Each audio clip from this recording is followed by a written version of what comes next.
Hello everyone and welcome to the latest in the Workforce Disclosure Initiative's webinar series on wage levels and pay gaps. I'm going to leave it one more minute to get a good deal of people logged in, and then we'll begin in about a minute. So thanks so much for joining, and yeah, we'll start the webinar in just a minute's time.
Great, I think we'll get started as we've got a lot to get through.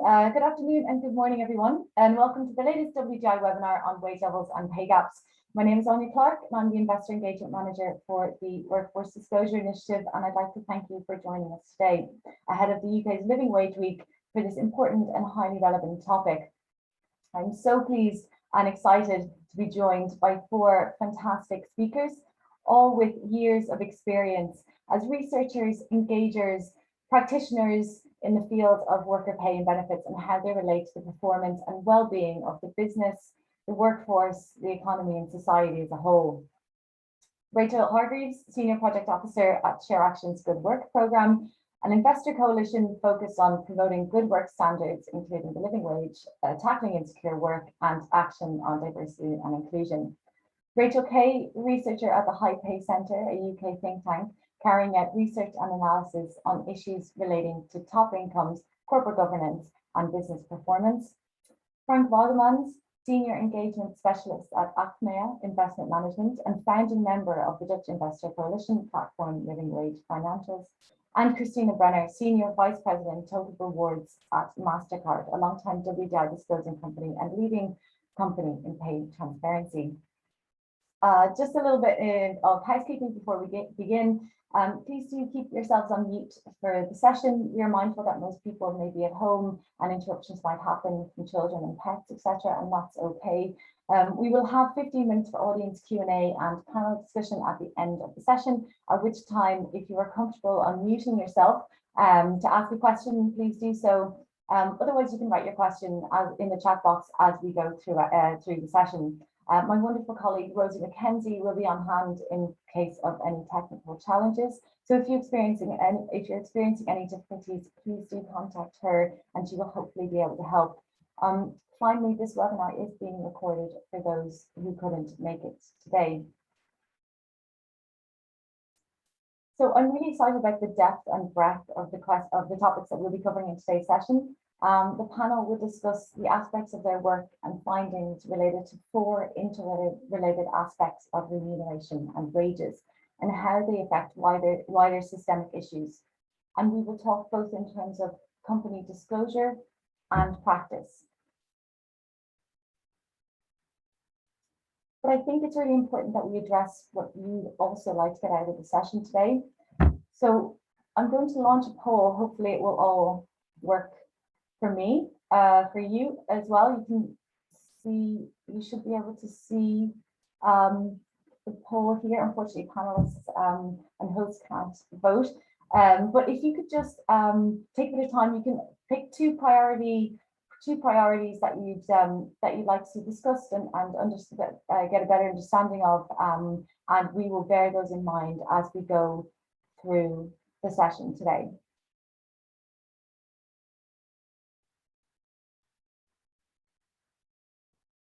Just going to give you another 20 seconds to vote.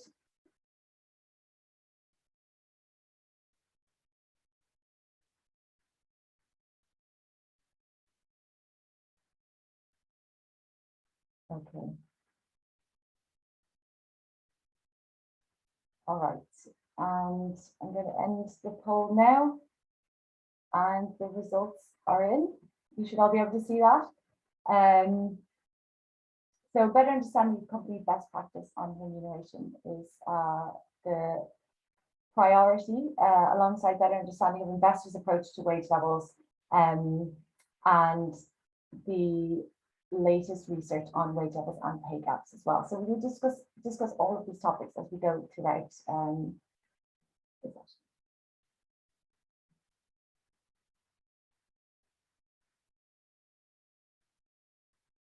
So just to set the scene, I wanted to discuss a few of the findings from the WDI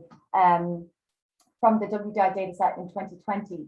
And let's start with the good, because there was a lot of good practice and a good disclosure from last year's results. So we had 74% of companies gave the CEO to median worker pay ratio in 2020, compared to just 48% in 2019.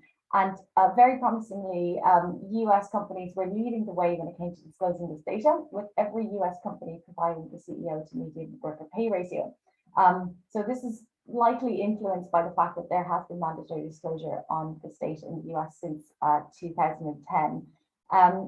Another very positive sign is that 71% of those that responded say they pay the living wage across their entire global operations. And this was indeed an increase from 55% of companies in 2019. However, it is worth noting here that we did notice some conflation between the minimum wage definitions between the minimum wage and legal and the living wage, sorry, and so there is some discrepancy on whether companies are indeed understanding and then paying the genuine living wage, and we will be discussing these issues particularly with my colleague Rachel as we go throughout the panel. However, there was quite a lot of room for improvement. So only 37% of companies gave the number of male and female workers whose salary was equal to or just above the living wage. And while 72% of companies reported their CEO median pay gap, there was still a long way to go in terms of gender and ethnicity pay gap disclosure, with only 57% of companies reporting their gender pay gap and only 4% of companies providing data on their ethnicity pay gap. Higher levels of information also did not equate lower ratios. 8 of the top 10 companies with the highest pay ratios were based in the US, with all companies in the top 10 paying their CEO 200 times more than the median employee. But we know that the business case for higher wages is increasingly being evidenced through studies showing that they can result in increased productivity as a result of improved employee motivation, job retention, and company reputation. Conversely, companies with a high proportion of employees on low wages and with excessive pay gaps are vulnerable to higher absentee rates, lower staff engagement, and higher staff turnover. On a systemic level, the rise in inequality, which poses a risk to communities, workers, businesses, and investors, is intimately linked to inconsistent and underinvestment in the workforce, and the extent to which workers are paid fairly in terms of receiving a wage that is sufficient to offer a decent standard of living, and to ensure that they are making ends meet. So given the central role that businesses have to play in tackling inequality, transparency around pay is essential. And so without further ado, I'd like to hand it over to my colleague, Rachel Hargreaves, to discuss some of her findings from the Good Work Coalition on this issue. Thanks, Rachel. Thank you, Anya. So to begin with, the Good Work Investor Coalition is another but separate initiative to the WDI at Share Action, and we coordinate nearly 40 investors. It's both a space for learning, so we provide research on low-paid and insecure work in the UK and investor briefings on how to engage this. But it's also a space for collaborative advocacy. The investors in the coalition work together to engage publicly listed companies, mainly the Ftse 350, on workforce issues, asking companies to take action and change their policies and practices. Topics that the coalition engage on include the real living wage in the UK as defined by the Living Wage Foundation, as well as practices relating to the insecurity of work, including contract types, for example, the use of agency labour, the misclassification of workers and the benefits that are associated with different types of worker statuses, for example, whether they're eligible for holiday pay, sick pay, and even minimum wage, and the hour conditions in contracts, for example, advocating against the use of 0 and mini-hour contracts. We've seen from investor engagement, it can be a really effective way to lead to changes. When the coalition first began work on the living wage, only 2 of the Ftse 100 were accredited employers. That number is now 45. However, a common challenge throughout our campaign work is the lack of decent quality data relating to workforces and particularly relating to wages. This is both a challenge for investors in knowing what asks to make and which companies to challenge, but we've also seen it's a challenge for companies when they start to want to work on something like the living wage. The first step they normally have to take is collecting the data. If we can move on. Thank you, Anya. In our engagements with companies, there's 2 particular areas where the quality of data has been particularly low or is often missing. And this is understanding of the wage levels for the lowest paid workers and what we mean by a living wage, and data for contingent workers.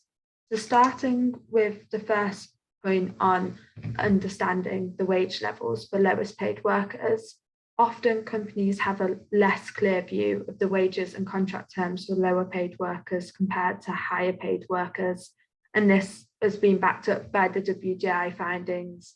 Only 36% of companies gave the number of male and female workers whose salary is equal to or just above the minimum wage. But we can compare this with the number providing gender breakdown for leadership positions. It's much higher at 86%. However, it's not only that the levels of this data is lower, the information they often provide is sometimes inaccurate or confused. There's often a lot of confusion between what a living wage is. In my experience, I'll hear companies state they're paying a living wage, but actually they conflated this with the minimum wage. And again, this sort of links to the WGI findings that 3/4 answering this question did the same. Both minimum and living wages differ across geographies, but I'm just going to quickly state some of the differences between the two. If we can just move on, thank you, Anya.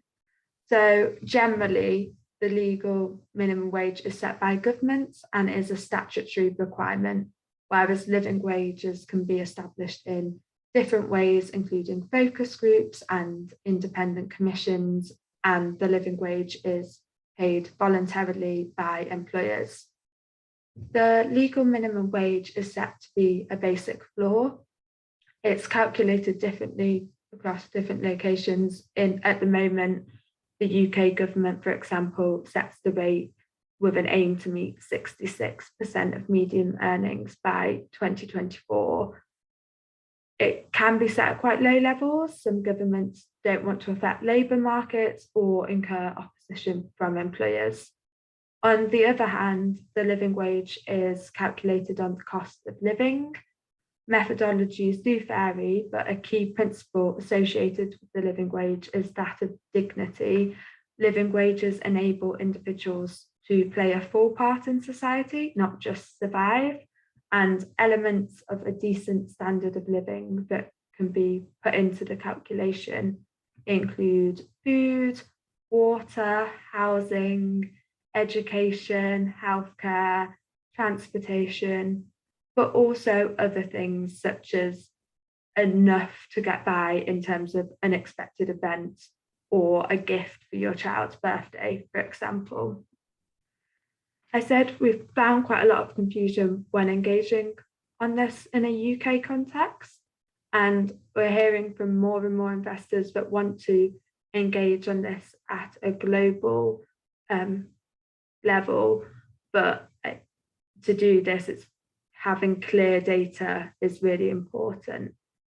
The other area in our engagements with companies on low pay, where the data is often missing or of low quality, is where it comes to contingent workers.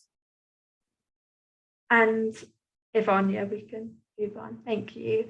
And here I'm generally referring to workers who don't work full time or are not directly employed, so they may be subcontracted and employed by an agency instead.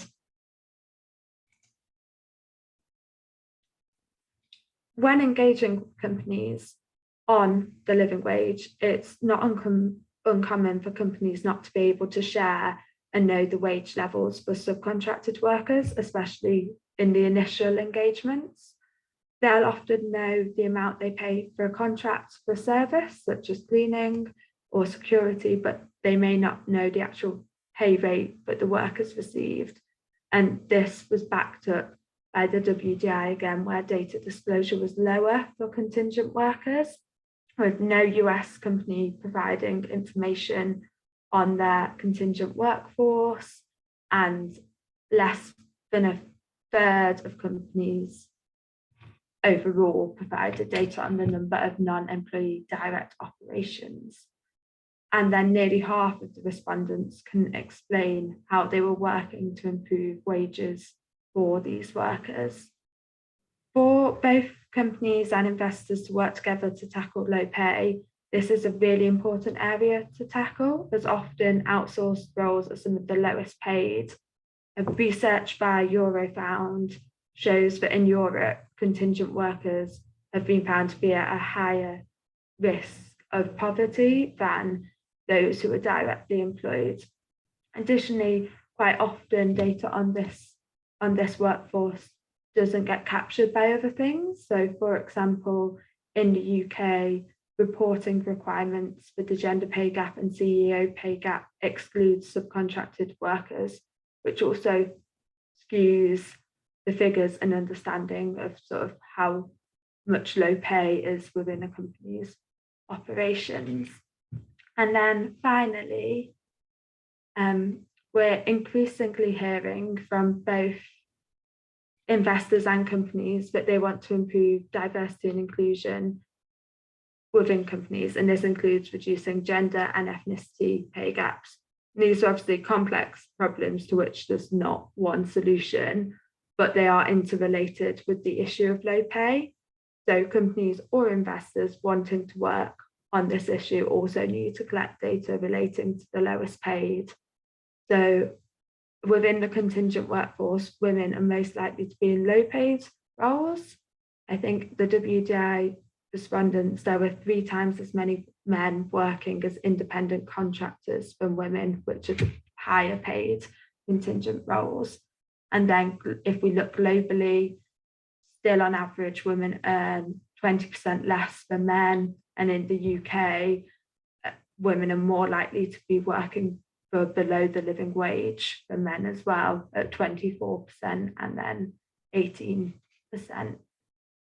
And also, it's not only women. In the UK, 18% of Black, Asian and minority ethnic workers are in low paid and insecure work. And this is higher compared to white workers, where 14% are in low paid and insecure work. Therefore, it's really important that companies and investors work to tackle low pay. And this also starts with having good quality data to be able to do that, as that's often a challenge when we engage on these issues. Thank you, Anya. Thanks so much, Rachel. That was really interesting. And I know we'll come back to a number of those issues around contract types and low pay as we go through the discussion. I'm just going to hand it over to Rachel now to discuss the interconnection between some of the lowest paid workers and some of the highest paid workers within companies and society. So Rachel, thanks so much, and hand it to you. Thanks, Sonia.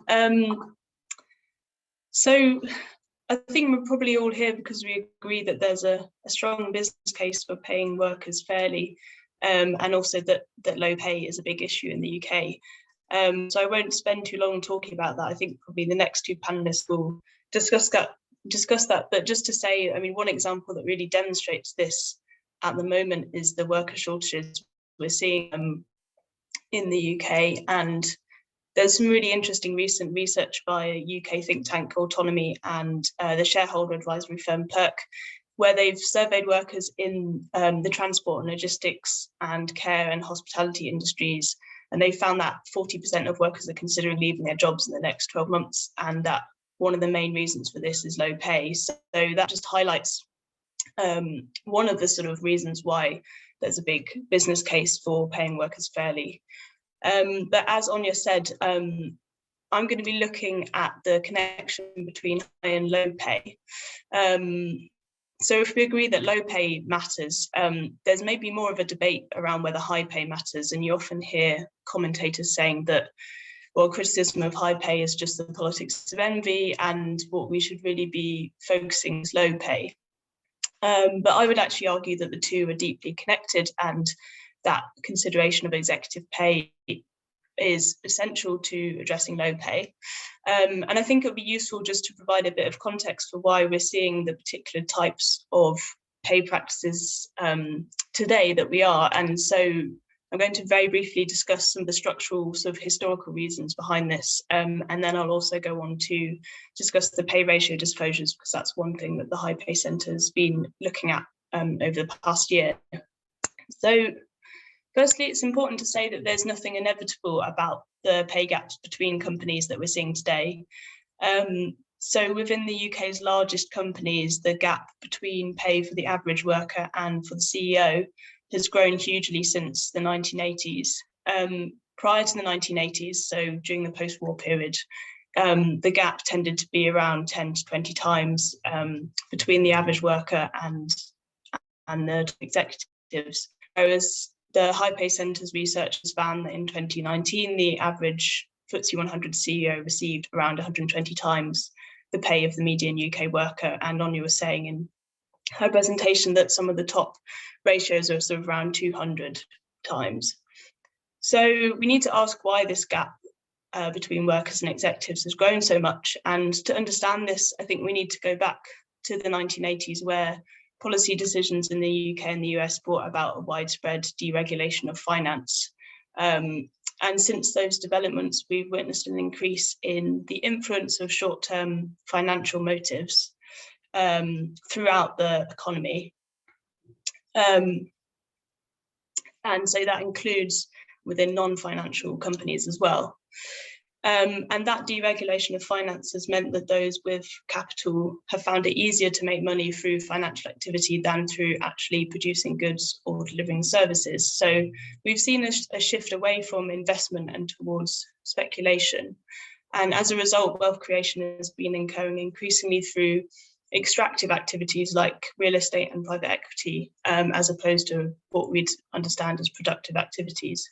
And it's practices such as these that are fueling increasing income and wealth for those who already have assets, whereas those who don't have assets are seeing their wages being squeezed. So going back to executive pay, one of the short-term financial outcomes that's become a top priority for non-financial firms, as well as financial firms, was shareholder value. And that brought about a change in how executive pay was set. So up until the early 80s, executives were usually paid just a salary. And that was determined in relation to how the rest of the workforce was paid. So it was part of an internal hierarchy of pay levels. But by the end of the 80s, the remuneration of executives had been decoupled from workforce pay and tied instead to share prices. And that's sort of roughly how executive pay is set today, although obviously it's more complicated than that. But share prices remain a big part of it. So what this all tells us is obviously a very brief and simplified explanation of what's happened, but it tells us that climbing levels of executive pay are structurally connected to low pay. So we really need to think about both. And it also tells us that there's nothing inevitable about the pay gaps that we're seeing today, because they've changed so much over time.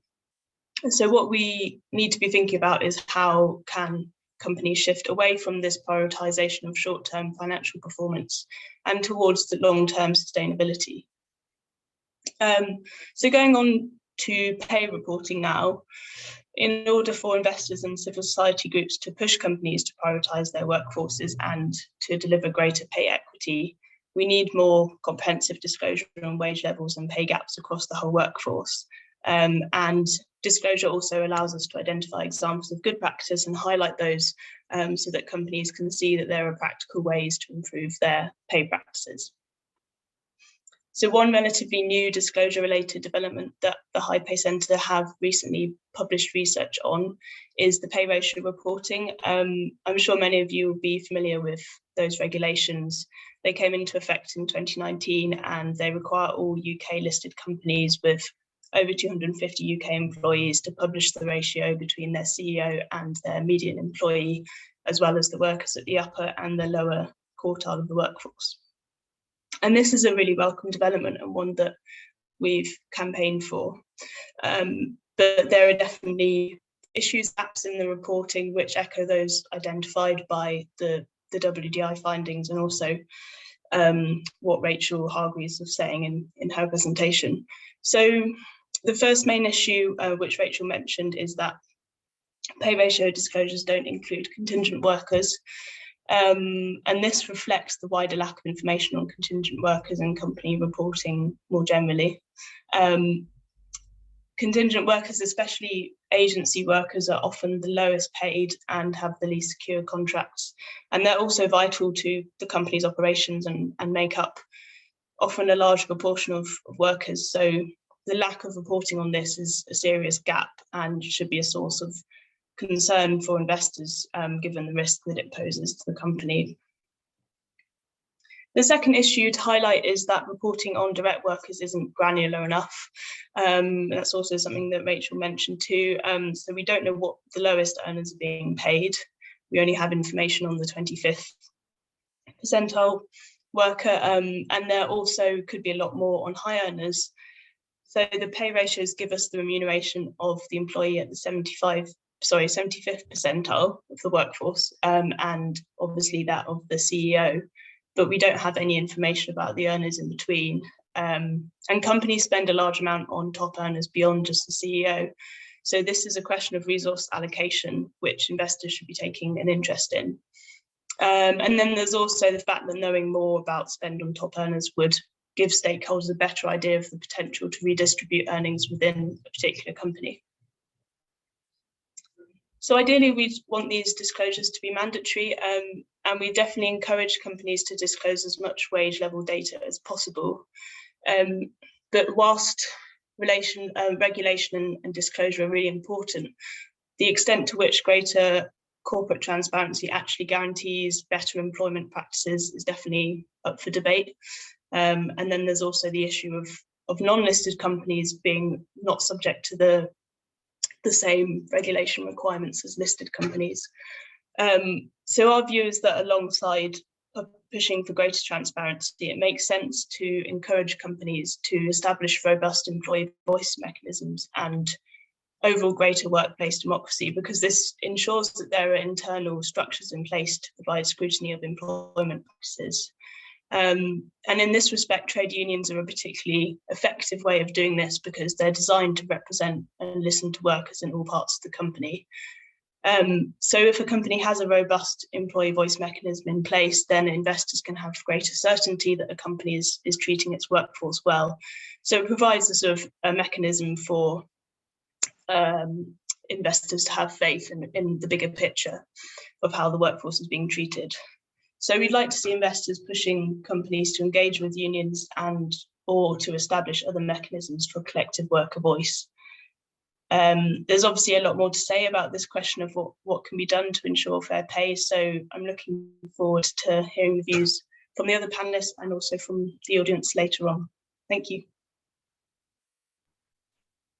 Thanks so much, Rachel. That was really informative. And now over to an investor who does care quite a lot about this issue and is pushing it in various different avenues within their own engagement. It's Frank from Acme Investment Management. I'll give you the floor, Frank. Yeah, thank you. Well, pleasure to be here. Just a very quick introduction. I work for Acme Investment Management. We manage assets for Acme, but as well for a range of Dutch pension funds. And I work in the active ownership department. So what I do, I engage companies on the environmental, social, and governance policy. In regards to living wage, we have two main engagement themes in which we engage companies related to living wage. One is, well, named living wage, which is of course focused on living wage, and we do this in a collaboration with other investors within the platform Living Wage Financials, which is a sort of coalition of investors from the Netherlands, but also from Sweden, France, and the UK to engage companies specifically in the garment, agri, food, and food retail sectors to work towards a living wage. We also have a second engagement theme, which is also very linked to the topic, which is human capital management. It's more broader, not only focused on living wage, but especially how boards of companies which have a lot of employees within their own operations or in a supply chain, how are they managing human capital, including living wage. So for us, the reason to focus and to engage on companies on living wage was threefold. It's salient, it's financial material. Companies often say, hey, our employees are the foundation of the company, so we are very much interested how they treat their own employees. We saw that living wage is often overlooked in a sense. I think that's also the case for employees in general. So also in the ESG policies and reporting, the employee side is often missing. And companies also ask us quite often, why do you focus on living wage while the labor conditions encompasses far more different topics? And our answer is, I'm a little bit afraid to use the saying due to animal welfare, but also because of the COP going on, it's a sort of canary in the coal mine. So if you manage to pay a living wage, freedom of association is often also well managed. You have a policy in place, you do your due diligence in your supply chain. So for us, living wage is an important topic, but we also see it, also as a sort of proxy for how companies treat their employees also in the supply chain. So do we see that companies are moving on living wage?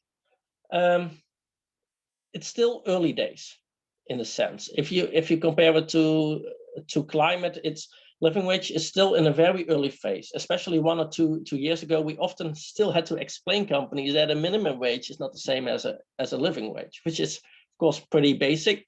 And then from then on, you still have to start to ask and to ask them to take that steps. And that's difficult because still we see that companies, and Rachel also mentioned this before, very often look at employees not as the foundation of their business, but from a sort of cost perspective. Which makes it it's a sort of paradigm, a sort of rationale, which makes it really hard to discuss a living wage, which in a sense is just a very important human right. So the shift within a company from seeing employees from a cost perspective to a sort of human rights perspective is for a lot of companies a very difficult step. And it takes time also in our engagement to make sure that they take that step. We also see that for living wage and the topic is maybe the same, but for different companies, different sectors, different markets, it means very different challenges.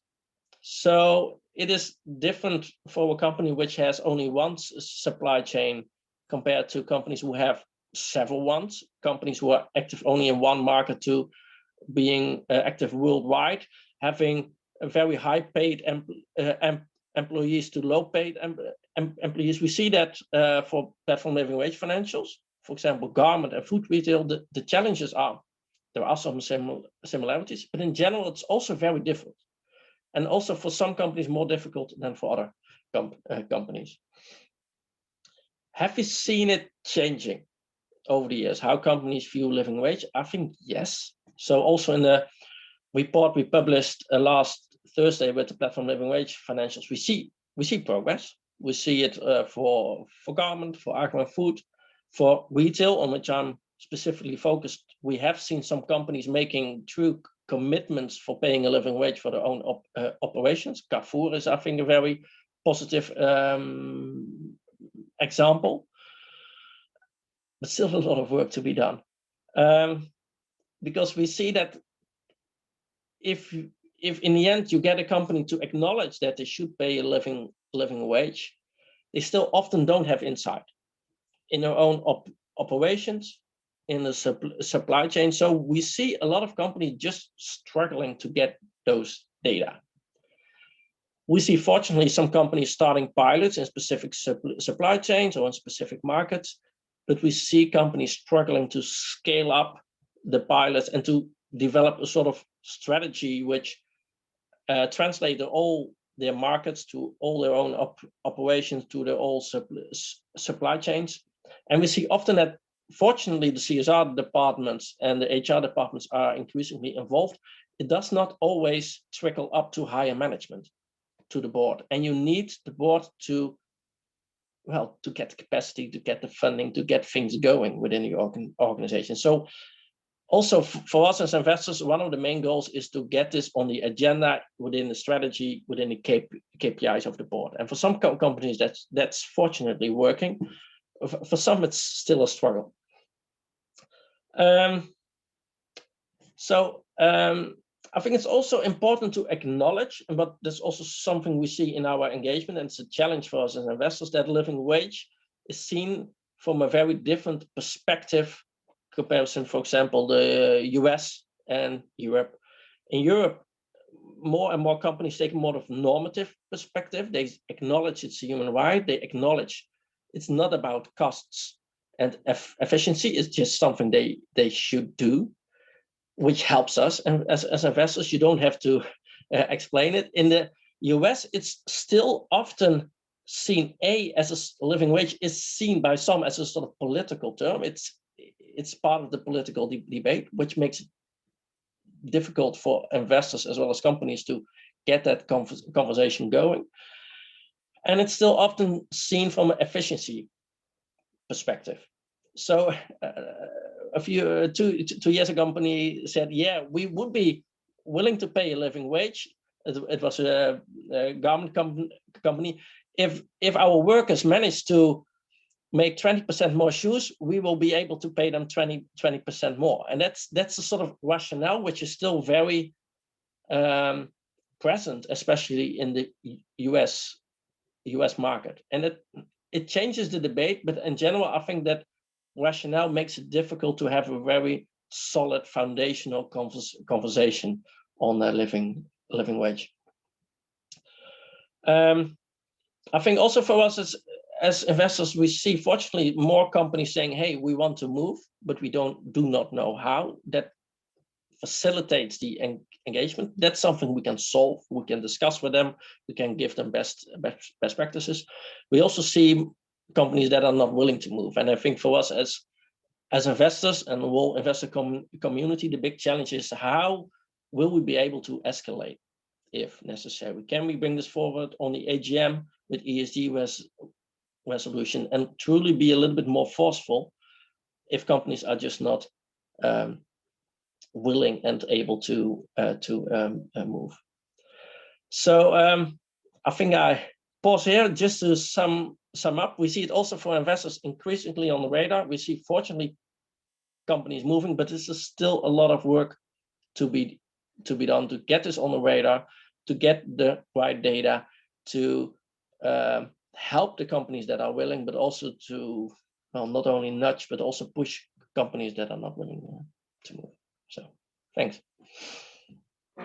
Thank you so much, Frank. Thanks for those reflections, and definitely the topic of best practices. We should circle back around to that in in the discussion, because I know that companies are wondering, what good looks like in this area, and how they can start. And I would encourage anybody that's listening to this to go and read the platform living wage report, as well, as that's really insightful into everything that Frank was just mentioning, and more. So please do check that out. I'm so pleased now to have Christina Brown on the call to kind of answer some of those points that Frank raised, and give a perspective, a company perspective of how they're approaching this issue within their direct operations workforce. So Christina, thanks so much. Sure, thank you. And I did resonate a lot with what Frank was talking about. So I think the important things to start with is all companies are not created equal, and it's a journey, not a destination. So at MasterCard, we believe in decency, and that comes through in our business model. It comes through with how we treat employees, and it's the core of everything that we do. We believe deeply in financial inclusion for our customers. So it is a natural progression to ensure that our employees are taken care of and paid fairly. One thing that is unique about MasterCard's employee makeup is we are mostly professional services. So what that means is we actually don't have any manufacturing employees. We are just starting to acquire other smaller companies that have call centers, but in general, we don't have a call center population. When you call for your MasterCard, it's usually a bank call center that you speak with. So that puts us in a position where historically living wage has not been something that was difficult to achieve, because our rates for paying somebody who's an IT specialist or an engineer is very different than if you're paying a call center or a manufacturing individual. Something that's been happening over the course of the last 5 years is everybody's been concentrating on pay equality. So where we started was gender pay and diversity pay. There are operational hurdles that we fixed early on. So we're able to report on all of our data for gender, and we are able to do that in the United States. Outside the United States, that's very difficult. One of our guiding principles is to do things globally. So we want to make sure that we're not just taking care of one part of the population, that we're looking at our entire population. So over the course of the last few years, we have achieved gender pay equity. We disclose our median gender pay gap globally, and that's in addition to the countries that have a legal reporting requirement like the UK, France, and others. The next place we're going is living wage. So like I said before, we do have a very professional workforce. We're confident that we pay a living wage, but we need to make sure that we have a framework that we can validate that going forward. And we're struggling and working through a lot of the questions that have come up. How do you define living wage? We need to make sure we have a living wage in all 85 countries where we operate, which is not a small undertaking. And it's something that we're committed to and working through currently, just to make sure that we can validate what we believe our position to be, but also have a framework that works as we continue to acquire more companies. When you're acquiring as many companies as we are, and as small as they are, there's just a very different approach to HR practices across the board. So we want to make sure that we have a framework that can apply to all employees. And I think where we go next in the journey will be to talk about contingent workforce, because that's another area that we understand is important. They work right beside our employees. So you might not be able to tell what's an employee and what's a contingent worker. So paying them fairly is incredibly important, but it's also incredibly difficult, because you're talking about thousands of companies that are employing these employees that are, helping to drive the MasterCard vision forward. So I think that's the next step in the journey, and one that we definitely look forward to, but all of this is a lot of work. We have a high level of commitment at the board level. Our shareholders expect this of us, and we welcome the challenges, because it pushes us to make sure that we can validate our positions and move forward the needle for our employees that do so much for our customers every day.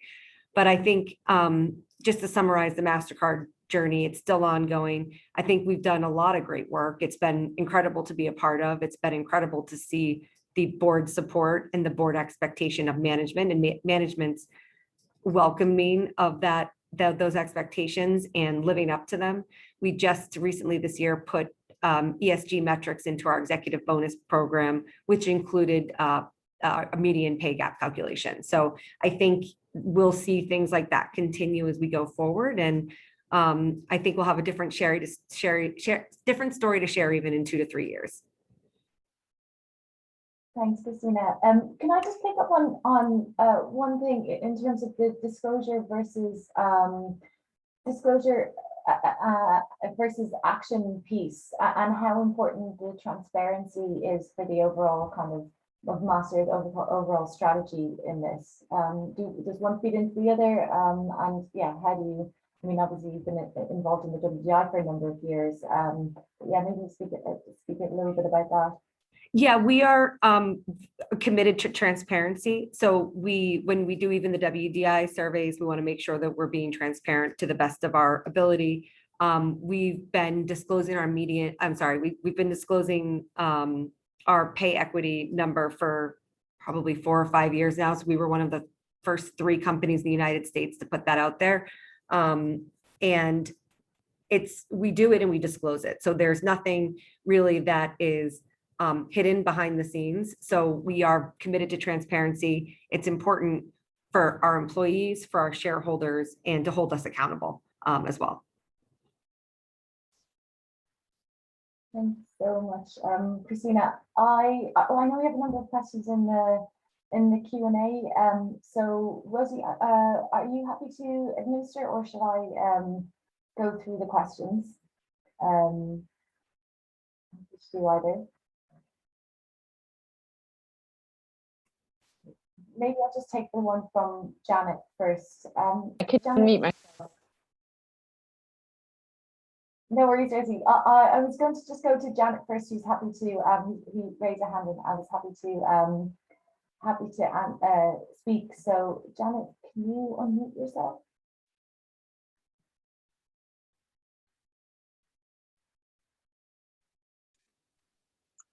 Hi, can you hear me? Yes, we can. Thank you. Thanks. I couldn't unmute myself at first. Yeah, thanks very much. Really interesting presentations. I enjoyed all of them a lot. I just wanted to make a couple of points where I'd really welcome thoughts from everybody. The first thing, I just wanted to really sort of support the point that I think Rachel made around collective bargaining, which really is the most sustainable and effective way of raising pay. And I think Frank also made the link between freedom of association and collective bargaining. And not only does it raise levels of pay, it brings sort of many other benefits kind of like more training days, more equal opportunities practices, better holiday and sick pay provision, more family friendly measures, less long hours working, better health and safety, lower staff turnover, higher innovation, and a greater likelihood of high performance working practices. So there is a kind of really strong, workforce case and business case. And yeah, it was great to hear Frank make that link between sort of living wage and freedom of association, but quite often we find with our engagement with investors that they're happy to sort of speak about workforce conditions, but much more reluctant to make that link to unionization and collective bargaining. So I just wanted to kind of really emphasize that, because that is the best way of waging raises and ensuring that the workforce have a kind of voice in decisions that affect them going forwards, not just on pay. And on the point around the contingent workforce, which everybody has referred to and is an absolutely critical point, a point which is, I'm afraid, only relevant in the UK. I'm not sure whether it's the same in other countries, but in the UK, company law talks about employees and only employees. In employment law, it talks about the word worker, but in company law, which is where all of our kind of reporting requirements come from, the word used throughout the whole Companies Act is employee, and all the requirements that then stem from that, including the pay ratio, reporting requirements, they are all limited by that word employee. And so one thing that we've been calling for is for the government to amend that and the word employee to be replaced by something kind of like workforce or something more general, which would basically force companies to report on their, contingent workforce, as it's been sort of termed here, but their indirectly employed workforce, whatever you want to term it. And again, it would be great if if others would sort of support that call, because I take the point that somebody made that disclosure doesn't necessarily lead to changes in practice, but it's a very good starting point and sort of enables stakeholders across the board to get involved in making the case for change. Okay, thanks very much. Thanks so much, Janet. I'm not sure if any of the panel want to come back on any of those points, which I think are excellent. Frank, yeah. Yes, I would like to come back to this point, and maybe just to echo, because yes, it is. I think not only on living wage, but also on labor rights in general, we see that contingent workers, but also subcontracting, and especially if these are linked, are very often left out of the statistics. I can name, I think from the last 3 or 4 weeks, 4 or 5 examples where a company had splendid policies, but also practices for its own employee, but the contingent workers were left out. Subcontracting and freedom of association was just not present for this group. So it's maybe also more of a sort of systemic issue, but we see that subcontracting contingent workers is a very big problem and very often left out of the statistics, which makes it very difficult for stakeholders, for investors, to hold companies accountable, but also for a company itself to see where the labor rights risks are.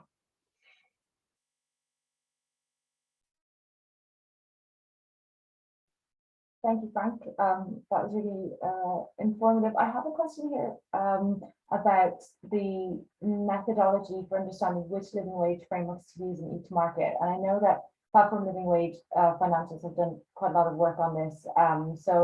Can you give any insights into this question? Well, I'm not an expert in all the methodologies. We know, fortunately, that there are several are being developed. We get this question also quite often from companies, which definitions should be used. There are multiple solid ones. For example, we often mention the anchor methodology, but we also see that there are different calculations, and we see also differences.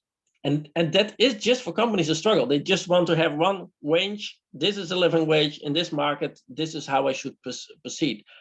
The difficult reality is that it's very difficult to get one grade, because it depends on which city you even live, which region. It depends on your food patterns. It is a very important question. There's not a very easy answer. So what we often say to companies, pick a solid one and start with one. You will refine it along the way, because if you start, you will get more data, you'll get better insight, but it shouldn't paralyze you in moving forward. Lovely, thanks, Frank. So we have another question around the lack of evidence of materiality of certain social issues within ESG. Does anyone on the panel have a view and any evidence as to why paying a living wage, which is likely to increase costs, is in a company's interests? Rachel H, you rapidly unmuted there, so yeah, thank you. No problem, I'm happy to. Yes, there's beginning to be more and more evidence on the business benefits of paying living wages, and I'll mainly speak to sort of in the UK, but evidence-wise, the Cardiff Business School have done sort of a survey of employers who have already made the move to paying the living wage, and 93% of them reported a benefit of accrediting, and this included 75% saying it had sort of increase the motivation of their staff and also the retention rates for their staff. And that obviously, of course, then reduces the costs associated with turnover and training. Other benefits that were recorded included sort of marking themselves and standing out in the industry, and also improved relationships between managers and staff. And I know, looking outside of the UK as well, the Good Job Strategy by Upton, which is based on research in the US, shows very similar findings from employers there. So yeah, there's starting to be more and more evidence on the business case, and that the living wage can also be in the company's interest. And I think as well, there has been some evidence that has shown in the US companies that have paid the living wage actually fared better throughout COVID and were able to sort of adapt to the shock of the pandemic better, and have also retained their staff throughout the pandemic at a higher level than those who didn't pay the living wage. There's just a few bits of evidence, Rebecca, that I'm aware of, but others may have other bits to add. Thank you, Rachel. Yeah, does anyone else have anything they do want to add on that, or we can move to another question? That I will move to another question. We have one around the low level of ethnicity pay gap disclosure related to the employee ethnicity data. Sorry, is the low level of ethnicity pay gap disclosure related to a lack of employee ethnicity data or due to other reasons? So I can comment quickly on what I've heard from companies on that specific point within the WGI survey, and then maybe other people may want to jump in.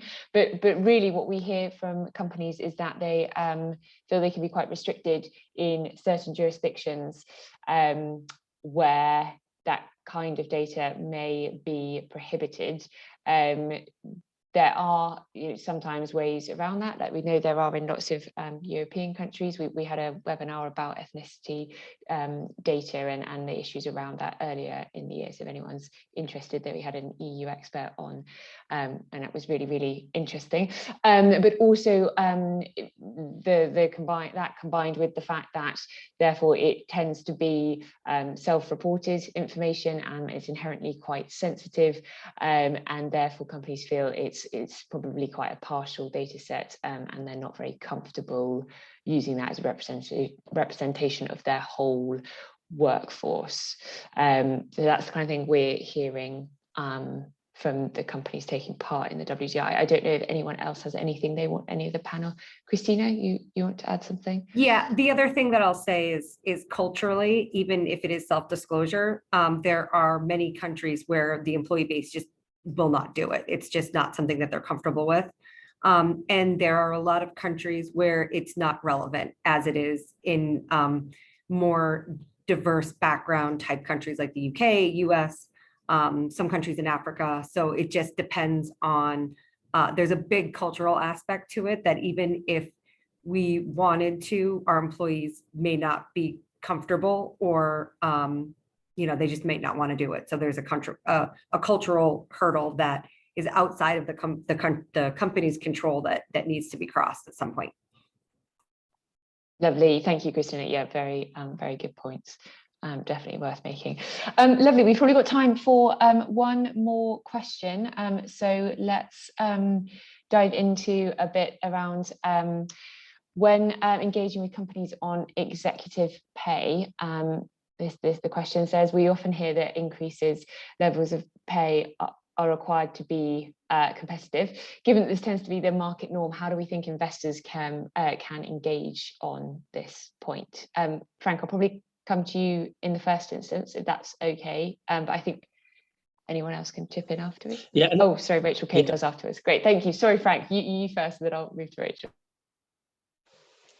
Well, then very, very shortly, I presume you mean executive remuneration, and indeed, I think it can be, or it has been, very discouraging for example, food retail companies who, well, a lot of employees have been in the front line during the pandemic. We see some industries where there have been a lot of reductions in staff, and pay for executive remuneration has gone up.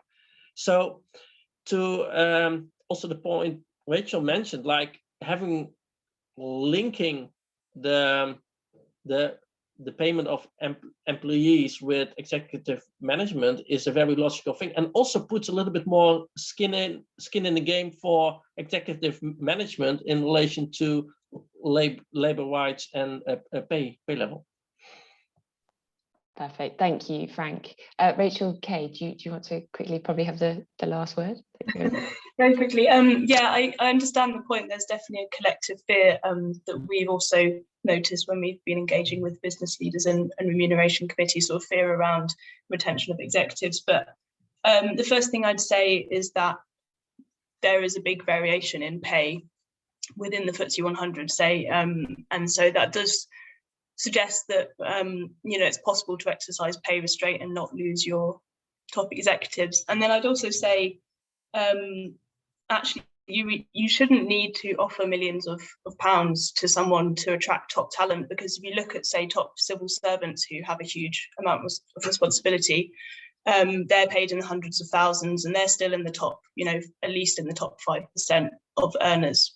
So I think, to pay someone really well doesn't mean paying them millions of pounds. And I'd also say that pay is not the only thing that motivates people in doing their jobs well, and it definitely shouldn't be the only thing that motivates a CEO to do their job well, given the amount of responsibility they have. And so you'd hope that CEOs would be motivated by other things as well. And again, with some of the pay reductions we've seen for some companies, obviously some companies' pay has gone up, but a lot of companies' executive pay has gone down as a result of COVID-19, and we haven't seen executives leaving. So, that does suggest that they're not only motivated by particularly high levels of pay. Lovely, thank you, Rachel. Lovely positive point to end on there. There's a couple of questions in the chat that we haven't quite got to, so Anya and I will make sure we answer them in follow-up emails, but maybe just hand over to Anya to round us off.